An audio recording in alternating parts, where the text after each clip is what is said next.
Hey guys, it's Sabby Sabs, and I have a special guest with me today. His name is Awkward. He's a social justice activist, a rapper, and he is the co-founder of 10 Demands for Justice. Welcome, Awkward. Thank you. Glad to be here. Awesome. So before we get started, can you tell everybody just a little bit about your background? Yeah, sure.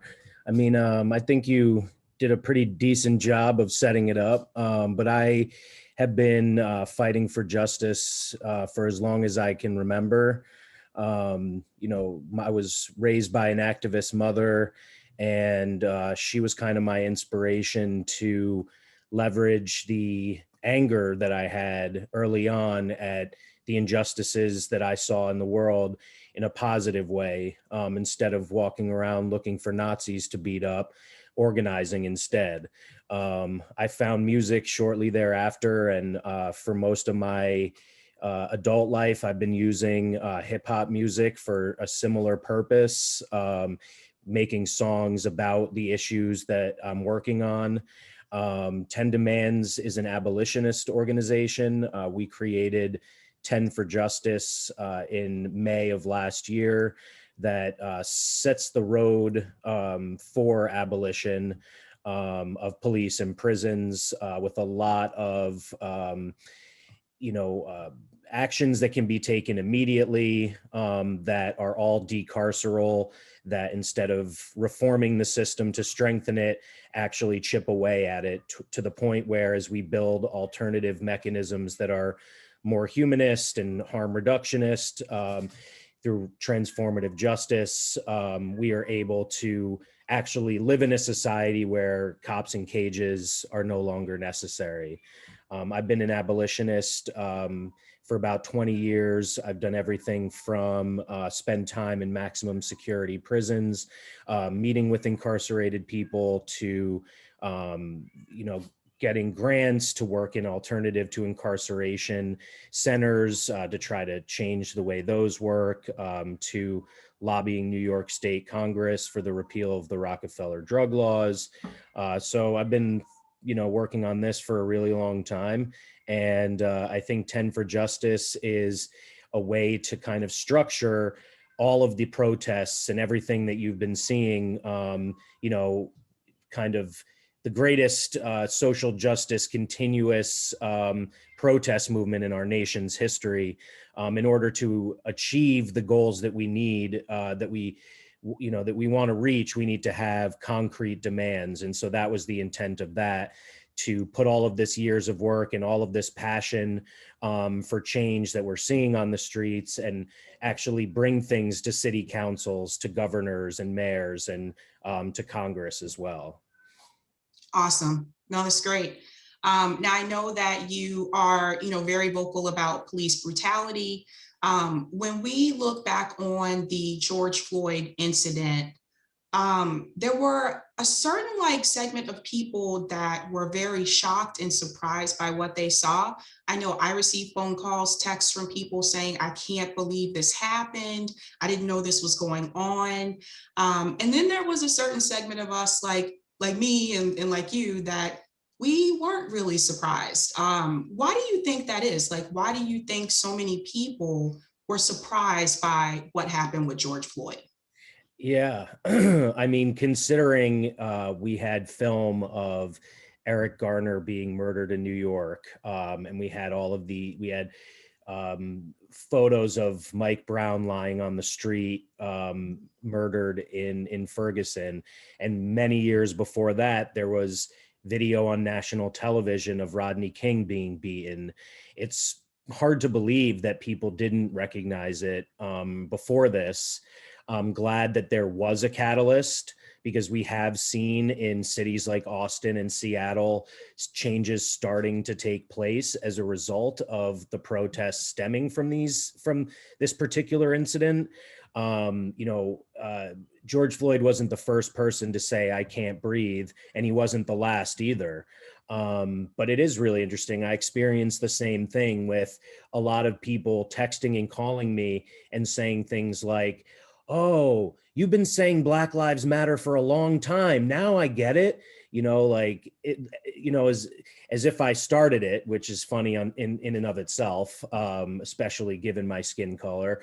But just the fact that no one listened to me at all until this moment. Again, I can't figure out why, but I will say that it does demonstrate the importance of citizen journalists, independent media, of everyday people not being afraid to film the police.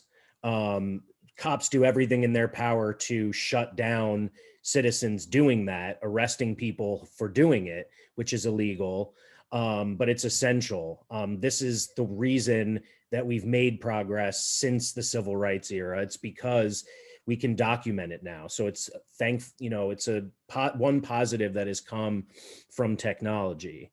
And it's very different from the reforms to demand that cops have cameras on their bodies. Body cams, while well-intentioned, are actually just strengthening the surveillance state, not to mention that cops turn them off all the time. So like expecting the cops to be the ones documenting their own brutality doesn't even make sense logically.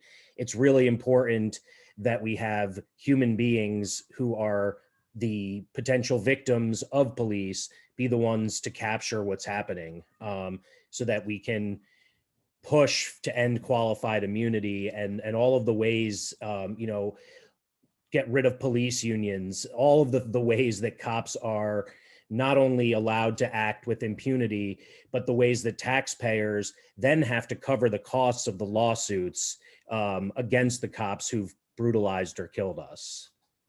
Right, right. I do remember Rodney King. I believe I was in middle school when that happened. And I remember us talking about it in school, like our teacher having a discussion with the class about it. And it's interesting to me how many people have all of a sudden forgotten. Yeah. And what do you remember what they said about the response in LA in the communities, like the LA riots, so to speak? Do you remember what the language was around that? Yeah, so the way that it was told to us was that people are rioting because of the verdict that came out about Rodney King. We don't support like this type of behavior. And it was interesting to me because even at that age, I already started to see how they shifted to focusing on the rioters instead of focusing on what actually happened to Rodney King and why people are doing what they're doing.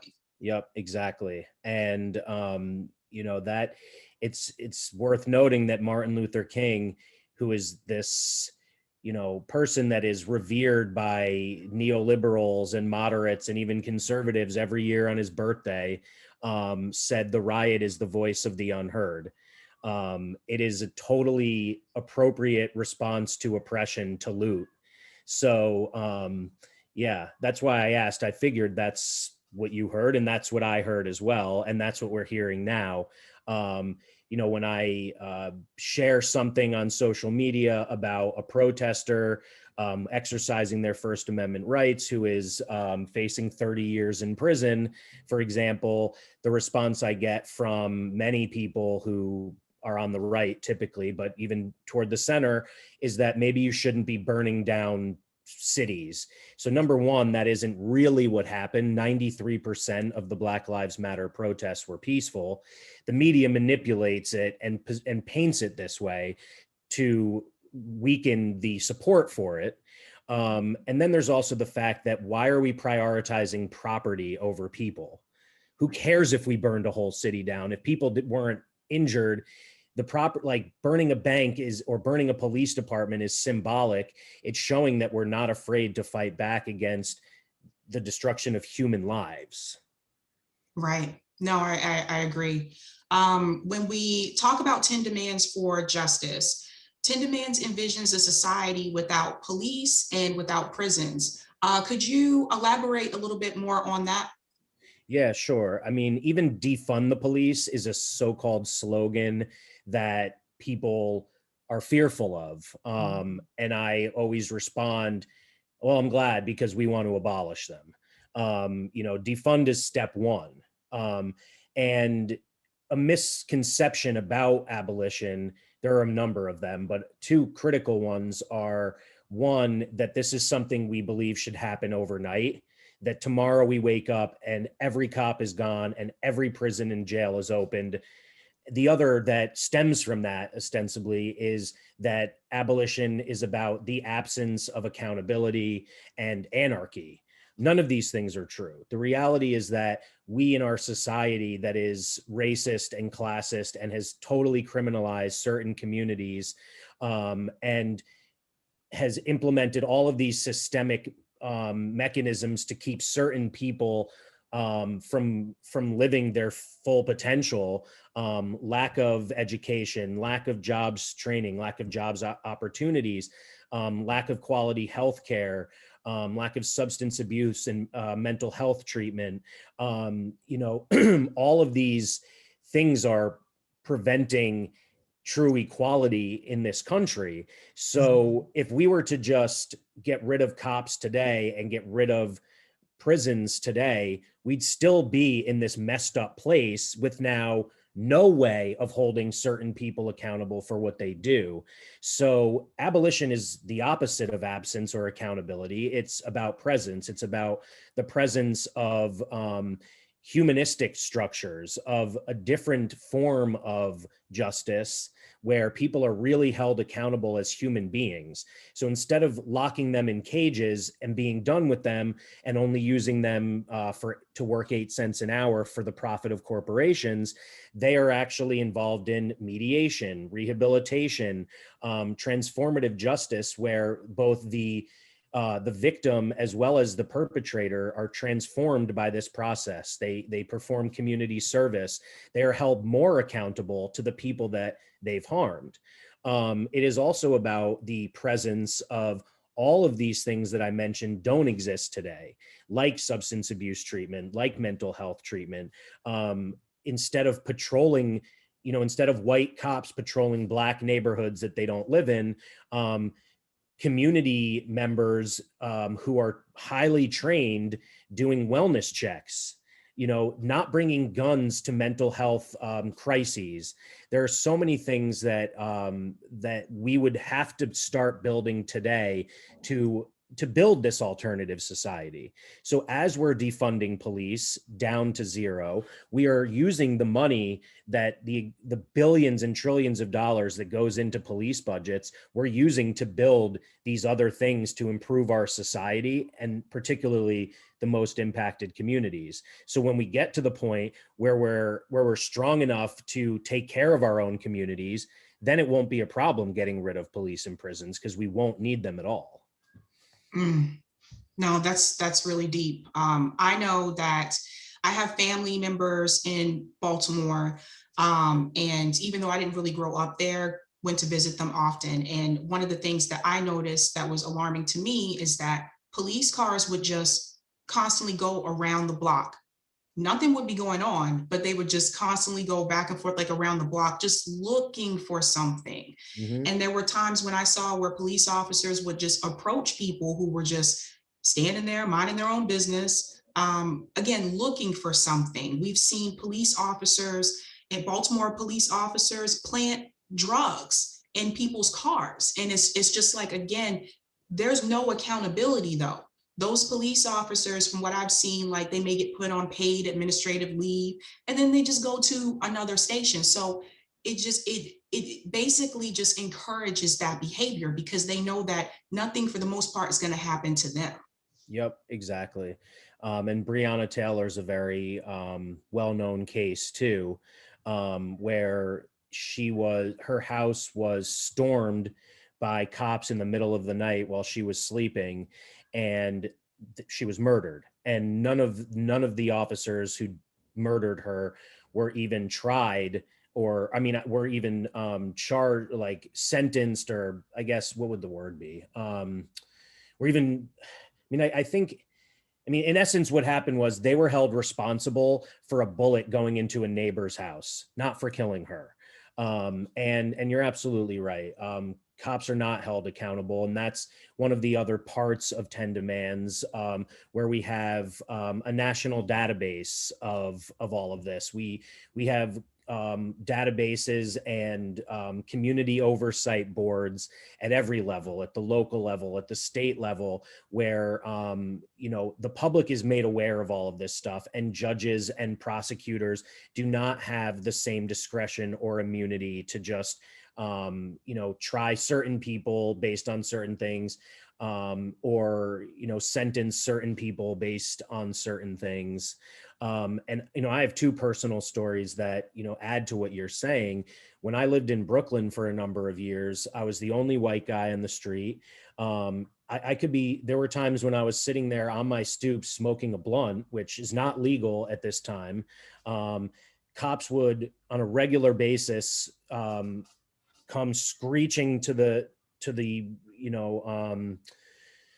corner, between the two corners that I lived in, unmarked vans, jump out and clear the entire street of everyone there, arrest them all, and leave me sitting there because of my skin color.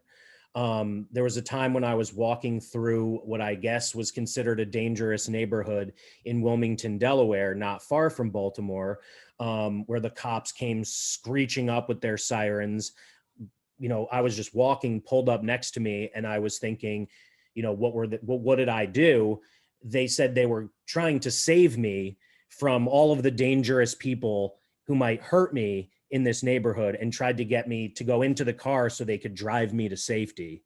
I walked by a number of porches with Black people sitting on them, and no one had anything to say to me that made me fear for my life. The only thing that made me fear for my life was the cops pulling up on me.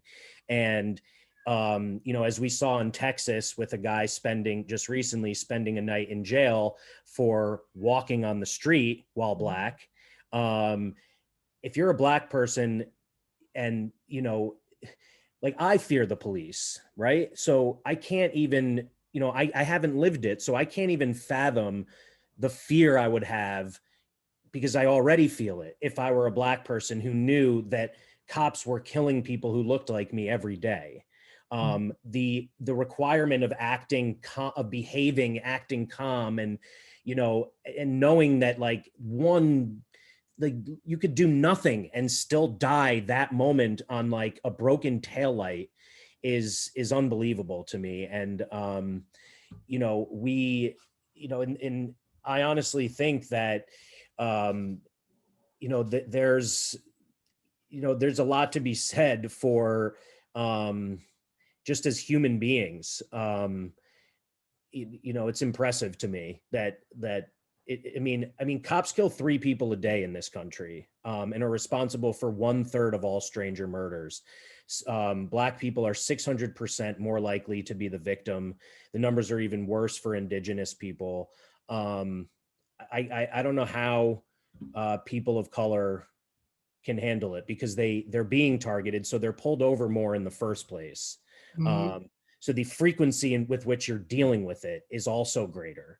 The guy who filmed the murder of Eric Garner, Ramsey Orta, said that he and his friends were stopped and frisked so often in New York that the reason he was able to videotape this, which is the only reason we know about it, is because he literally started leaving the house with his phone in his hand, with the camera ready to record, because they were so fearful every moment that they weren't in their own homes. Yes, yes, indeed. And we all know who was partially responsible for that. That was Bloomberg. The whole stop and frisk thing, that was him. And so it was interesting to me. I'm sorry, but it also says a lot about, Democrats and Republicans, and Maya Shenwar and Vicky Law said in Prison by Any Other Name that reform is the refrain of the Koch brothers. And they happen to be Republican, but de Blasio hasn't been any better. Right. That's the thing we have to understand. He has fought, tooth and nail against closing Rikers, and he continued stop and frisk. And Bloomberg, I don't even know if he was a Republican or a Democrat at the time that he was mayor, because that's the point. They can change sides. None of them are actually progressive. None of these people in power actually want to dismantle the system, improve the conditions of the people who end up in situations where they're forced to commit crimes out of desperation. Reforms strengthen the system because they're just meant to make like a little gentler version of genocide. They don't actually change the system itself. Right, correct. And that's also why, in reference to de Blasio, I remember when he was running for president, one of the first comments he made on the debate stage was, "I have a Black son." Yeah. And I was like, okay, and Yeah. like, Right. that's why I tell people when they make comments like, "I'm not racist because I have a Black friend. I'm not racist, I have a Black kid." That that doesn't mean that you don't have prejudice against people who are of the same, complexion as your son or your friend. Yeah. And I think that's something that people really need to realize. Yeah. And more than half of this country, if not more, is racist. We saw that because you have to be if you voted for Trump. And then amazingly enough, the alternative was a former segregationist who wrote the crime bill that devastated the Black and brown communities. So, I I think prejudices, personal prejudices, and microaggressions are what make our day-to-day lives, or what make certain people's day-to-day lives difficult. But racism, systemic racism, is what destroys entire communities over generations. And if a leader is racist and does or doesn't know it, it's not necessarily going to impact the laws that they're willing to pass or reject. Racism and classism are so built into the capitalist way that our country is run, and the white supremacist, white supremacism that is just ingrained in every system in our society. These are the things that we need to overcome. And I think, at the same time, we do there the importance of not just diversity, but diversity and inclusion, the importance of education, that over time can improve our society as well. But like, and I do think as an abolitionist that transformation is possible for anyone. So, there are a lot of, I would not enough, but there are Nazis who converted to not only not being Nazis anymore, but working with current Nazis to make them not Nazis anymore. So honestly, most of the reason that there's so much racism in our society, so much anti-Semitism, and so much hatred for immigrants, is brainwashing. It's disinformation, and it goes from generation to generation to generation. They're taught by their parents and their community leaders and everyone around them that the reason that they're poor and that their lives aren't the way they want it to be is the Blacks and the Jews and the immigrants. And the only way to change that is to teach them the truth that we all have a common enemy, and it's the corporations and the politicians who are working together to maintain the status quo that benefits 1% of society. It's traditionally white men, Mm. white Christian men for that matter.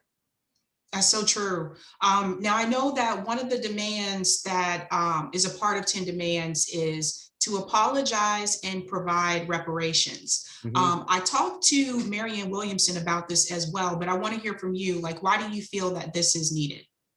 Well, my feeling on it being needed is less important than the people that we conferred with before finalizing the demands. Black and Indigenous people believe that they deserve reparations, and their voice is more important. I support that. I see that, like when I was fighting to repeal the Rockefeller drug laws that disproportionately impacted Black and brown people, one of the state senators said, well, they just need to pull them up from their bootstraps, and that's a lot easier said than done when you don't have one thing after another just piling up as blockades to your progress.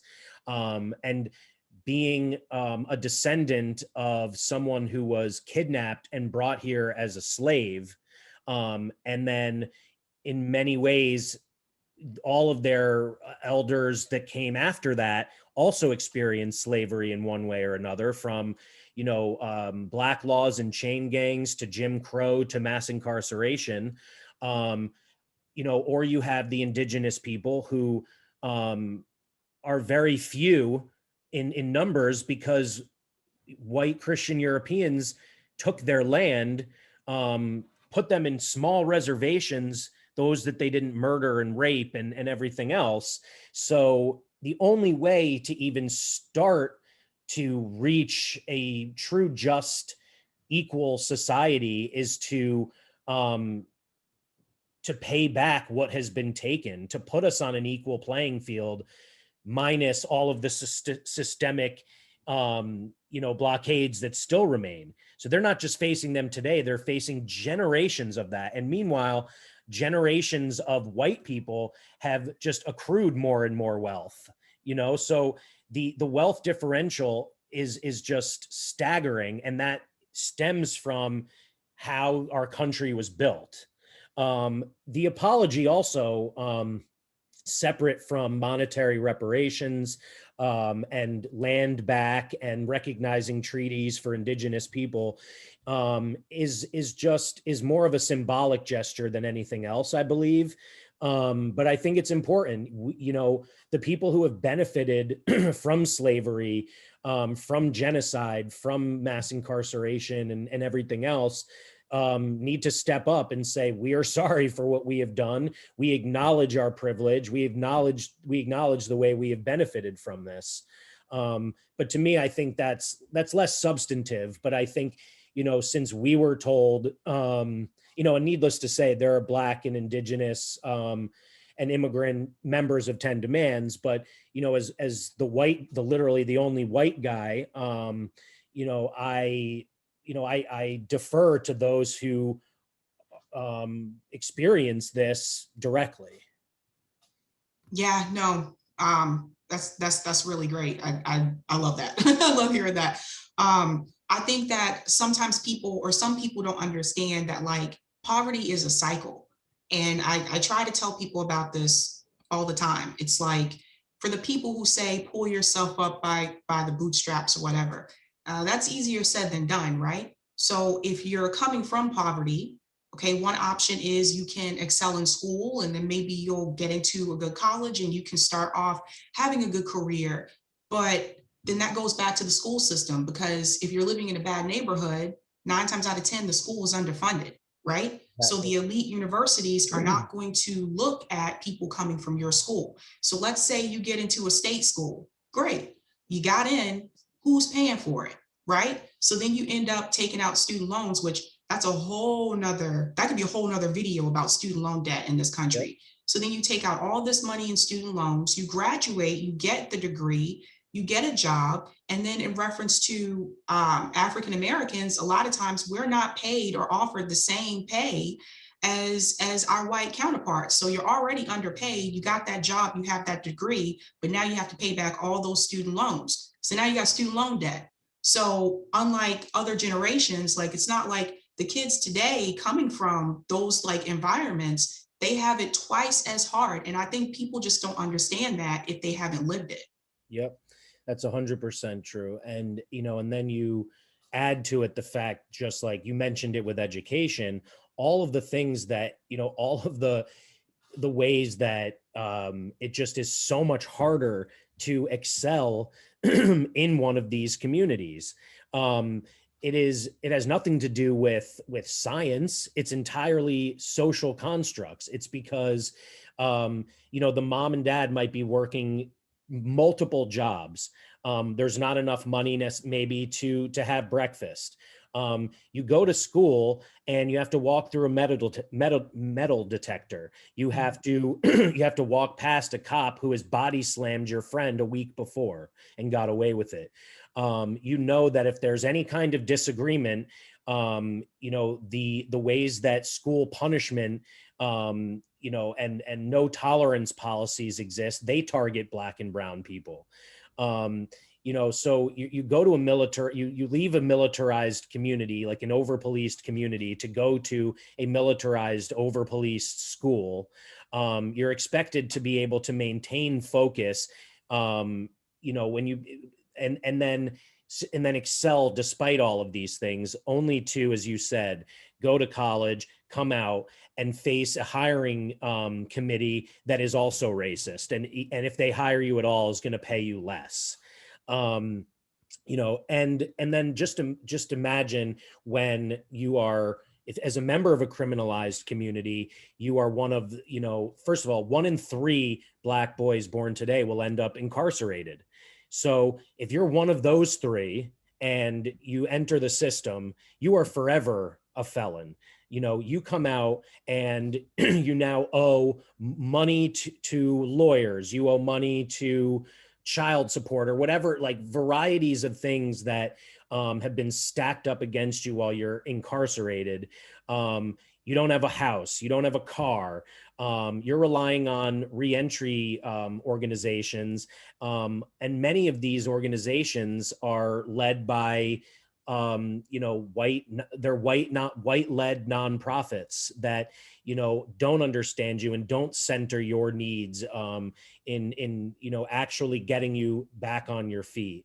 Not to mention, it's incredibly hard to get a job if you've ever been convicted of a crime. So absolutely, poverty is a cycle, and poverty is criminalized in this country, whether you're white or Black or any other color. 7 out of 10 people in jails in this country have not been convicted of a crime. They are there because they can't afford to get out. It's Yes, crazy. the cash bail system, right? Yeah, that's another thing too, is that wealthy people, if they get arrested, they have the money to pay the cash bail to get out. If you're poor and you get arrested, you're arrested. Like you, it's not, that's another thing I think that definitely needs to go. Absolutely. And not to mention that the rich people, I was speaking to Glenn Martin from Close Rikers and Just Leadership the other day for my interview show. And, he pointed out that even if you are rich as a Black man, you're in a nice car, or a Black woman, you're still going to get pulled over more. And then you're asked, are you a drug dealer? Because you have this money. But the poor, um, obviously are, and certainly poor people of color are pulled over and arrested more often. White people are just as likely to do drugs and are more likely to sell drugs. You would not, when looking at the number of people arrested, pulled over, incarcerated for nonviolent drug offenses, you certainly wouldn't believe that statistic based on who is rotting in prison for these things. But that's the truth. So, the amount, like Angela Davis talks about, like the population of people who have committed crimes is very different from the population of people who are deemed criminal. Every one of us has probably broken one law or another. What differentiates us is who has been criminalized for either whether they've broken a law or not and been treated as a criminal, and face the repercussions of that, versus those who can commit a crime and get away with it. Yes, yes, indeed. Okay, I have one more question for you. For people who will see this and they want to get involved, what do you recommend to people who are thinking about getting involved in like social justice or activism? So a few things I would say, if you have money, do your research and support local organizations, mutual aid groups, and things like that. If you want to, things that are kind of, you might not think of as being this revolutionary act, but are so helpful, is getting involved with groups that are sending books to prisons, writing letters to incarcerated people. These are the kinds of things that can help them make it through and grow as individuals, because they're not being rehabilitated in prison. When it comes to, pushing for abolition, ending cash bail, ending solitary confinement, holding police accountable, defunding the police departments, and reallocating those resources. One thing that you can do that's incredibly easy is go to tenforjustice.com, TENFOR justice.com, and go to the Take Action page. You can send a letter to your mayor, your governor, your state Congress, or national Congress with a simple text. It sends a letter directly to them, and it basically sends them the 10 demands and the explanation for why it's needed critically now. And the more times that these politicians receive these letters that essentially tell them you can either be a leader in this inevitable movement that is going to take place, whether you like it or not, or you can be someone who rejects it and never get voted again. Like, this is our opportunity to hold our elected officials accountable. We elected them. They need to do what their communities, their constituencies are requiring. And it's as easy as sending a text. Otherwise, I would say, join your local DSA group, because they have a lot of subgroups that focus on particular causes. They have, like in Atlanta, there's an Atlanta police defunding group through DSA. In New York City, there's an anti-fascist group through DSA. That's another thing. You can always reach out to me too. I'm Awkward Rap on Twitter, AWKWORD RAP. If you have questions or, other things that you can do, I'm always, I'm constantly, shining a light on cases of police brutality. I think the only way to, to increase awareness and demand for this change is to continually demonstrate the the inhumanity of policing in this country. And I'm also always working to free incarcerated people. On the way to abolishing jails and prisons, there are a lot of people that we can free right now, people who don't deserve to be in there, even if you believe in prisons. There are people who haven't even committed crimes and are there. There's a guy named Temujin Kensu that I've worked with for a really long time, who's been in prison for nearly 40 years. He didn't kill anyone. He's there for murder. There's a lot of cases like this, and there are ways that you can help, get support for these individuals, whether it's, writing letters to parole boards, sending money to their commissary, whatever makes you feel comfortable. There's a million ways that you can support the movement without necessarily putting your life in danger on the streets. Protest is not for everyone. I think it's critically important, but there are roles for everybody. In Seattle, the people who were sitting in the city council meetings and pushing those demands that led to the beginning of defunding were not the same people who were on the streets necessarily. So there's a role for everybody who knows what's right and wrong. Awesome. Awkward, thank you so much for coming. I'll be sure to put all of the links in the description below. Thanks so much for joining me today. Yeah, thank you. I appreciate you. Cool. Bye. I'll talk to you later. All right. Thank you.